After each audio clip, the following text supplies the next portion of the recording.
Welcome back to you 3C learning program. आप सभी का स्वागत है। मेरा नाम सुरेंद्र सिंह है। आज हम कक्षा 10वीं में गणित विषय में प्रश्नावली 13.2 के तीसरे क्वेश्चन को हल करेंगे।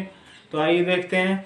क्वेश्चन नंबर 3 में है, हमारे पास एक बेलनाकार आकृति दी हुई है। इसके अंदर जो है गुलाब जामुन है और गुलाब जामुन में प्रत्येक एक गुलाब जामुन में उसके आयतन की 30% चीनी की चाशनी होती है। गुलाब जामुनों की संख्या 45 है।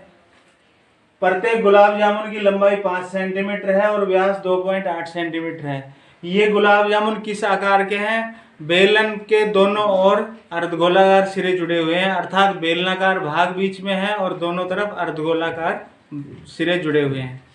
तो हमें जो है 45 गुलाब जामुन में कितनी चीनी की चाशनी होगी यह हमने निकालना है। तो सबसे पहले हम क्या करेंगे, एक गुलाब जामुन का आयतन निकालेंगे। अब एक गुलाब जामुन किस आकार का है? बेलन प्लस 2 अर्धगोले जुड़े हुए हैं, तो बेलन का आयतन प्लस 2 गुणा अर्धगोले का आयतन, क्योंकि 2 अर्धगोले हैं। एक गुलाब जामुन का आयतन आने के बाद में हम 45 का निकालेंगे, तो 45 गुलाब जामुन का आ जाएगा। उसके बाद 45 का आ गया तो उसका 30%, उसको 30 से गुणा करके 100 से, 30% का मतलब 30/100, उसको हल करके फिर हमारे पास आंसर आ जाएगा। तो सबसे पहले हमें बेलनाकार भाग की लंबाई चाहिए। तो हम सबसे पहले कुल लंबाई है 5, तो हम नीचे एक आकृति बनाते हैं एक गुलाब जामुन की। जैसे मध्य में जो है बेलनाकार रहेगा, दोनों तरफ अर्धगोले जुड़े रहेंगे। तो ये कुल लंबाई जो है 5 है, 5 सेंटीमीटर। अब बेलनाकार भाग की जो लंबाई है वो इस पॉइंट से इस पॉइंट तक निकालनी है हमने। तो टोटल ये हमारे पास 5 सेंटीमीटर है।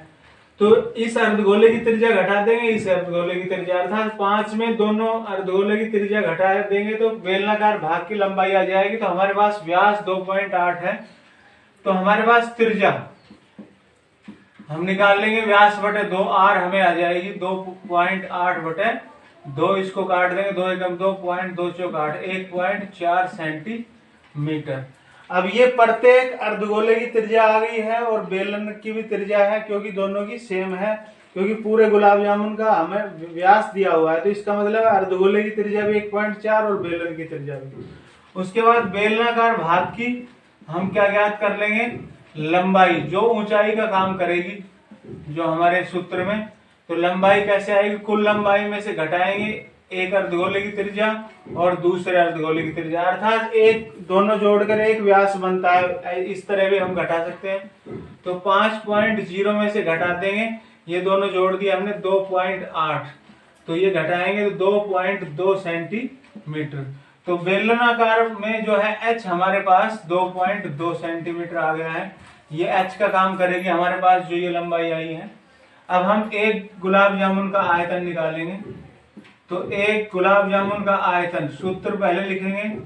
तो सूत्र होगा हमारे पास बेलन का आयतन, क्योंकि मध्य में बेलनाकार भाग है तो बेलन का आयतन प्लस 2 अर्धगोले जुड़े हुए हैं तो 2 गुणा अर्धगोले का आयतन। 2 से क्यों गुणा किया? क्योंकि 2 अर्धगोले हमारे पास जुड़े हुए हैं। तो ये हमारा सूत्र रहेगा एक गुलाब जामुन का आयतन ज्ञात करने का। अब इसको हल करेंगे। बेलन का आयतन पाई r की शक्ति 2h प्लस 2 गुणा अर्धगोले का आयतन 2/3 पाई r की शक्ति 3 है इसमें। तो अब इसको हल करेंगे तो पाई का मान 22/7 गुणा r 1.4 है, तो 1.4 गुणा h 2.2 है, प्लस 2 गुणा 2/3 गुणा 22, पाई का मान 22/7 और r की 3, 1.4 गुणा 1.4 गुणा 1.4। अब हम इसको कॉमन लेके करेंगे तो आसानी रहेगी। तो 22/7 कॉमन है, उसके बाद 1.4 कॉमन है, सेकंड 1.4, ये सेकंड 1.4 कॉमन है। तो हमने क्या कॉमन लिया? 22/7 गुणा 1.4 गुणा 1.4। अब यहाँ पर क्या बच गया? 2.2 प्लस यहाँ पर क्या बचा? 2 गुणा 2/3, 2 गुणा 2/3 गुणा 1.4। अब इसको हल करेंगे आगे। तो इसका पॉइंट हटाएंगे, तो पॉइंट ना भी हटाएं तो भी हम भाग कर सकते हैं। 7 एवं 7, 7 दूनी 14, 0.2 आ गया यहाँ पर। तो यहाँ पर 14 दूनी 28, तो 22 गुणा 14 दूनी 28 और 2 के बाद दशमलव लगेगा तो 2 के बाद दशमलव 0.28 लिखा जाएगा।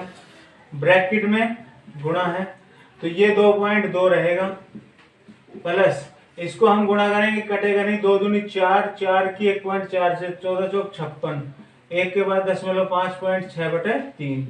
अब इसके बटे 1 करके हल करेंगे इसको, तो यहाँ पर हमारे पास इसको गुणा कर देंगे तो 22 8 176 हासिल 17, 22 दूनी 44, 44 में 17 जोड़ेंगे हासिल जो थी, तो ये हमारे पास 44 10 54 और 7 61 616।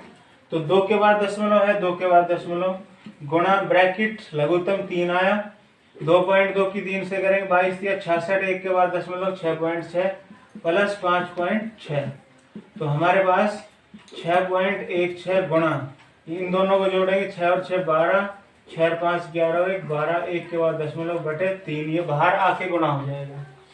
अब इसको हम काट सकते हैं और नहीं भी काटे तो यहाँ पर एक गुलाब जामुन का आयतन इतने घन सेंटीमीटर हम लिख सकते हैं। तो एक गुलाब जामुन का आयतन हमारे पास ये आ गया है।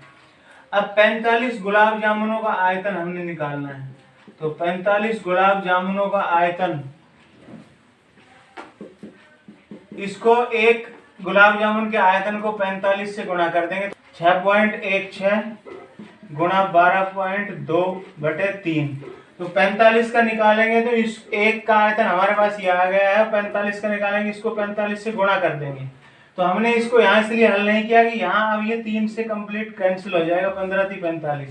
अब हम इसको गुणा कर सकते हैं, 6.16 गुणा 15 को इससे गुणा करेंगे, 15 दूनी 30 हासिल 3, 15 दूनी 30 3 33 हासिल 3, 15 और 3 18, 1 के बाद दशमलव, तो इस जीरो का हम छोड़ सकते हैं, तो 6.16 गुणा यहाँ पर 183 आ गया है, इतने घन सेंटीमीटर। अब ये भी हमारे पास आंसर नहीं है, हमसे पूछा गया है चीनी की चाशनी, तो 45 गुलाब जामुनों में चीनी की चाशनी कितनी होगी, तो हम क्या करेंगे, जो हमारे पास 45 का है 6.16 गुणा 183, इसका 30%, तो 30% का मतलब 30/100, तो 1 0 से 1 0।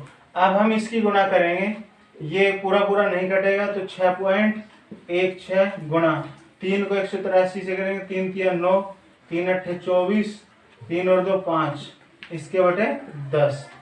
अब 10 में एक दशमलव लग जाएगा, तो 6.16 गुणा 1 के बाद दशमलव, तो 54.9। अब इन दोनों की हम गुणा करेंगे, तो 6.16 गुणा 5.49, 9 6 की 54, 9 और 5 14 का 4, और 9 6 की 54 और 1 55, 4 से करेंगे, 4 6 की 24, 4 एकम 4 और 2 6, 4 6 की 24, फिर 5 से करेंगे, 5 6 30, 5 और 3 8, 5 6 30 के 30, 4 यहाँ पर 8। तो हमारे पास इन दोनों की जो गुणा है वो हमारे पास हमने यहाँ कर दी है, ये रफ वर्क है। अब दशमलव से पहले 2 अंक है, 2 अंक है, तो 1 2 3 4 के बाद दशमलव लगेगी यहाँ पर, तो हमारे पास 33.81, और इसको हटाएंगे तो ये 5 से ज्यादा है, तो ये 1 बढ़ जाएगा, 8 2 लिख सकते हैं हम इसको, तो 33.82 घन सेंटीमीटर, ये हमारे पास आंसर आ चुका है।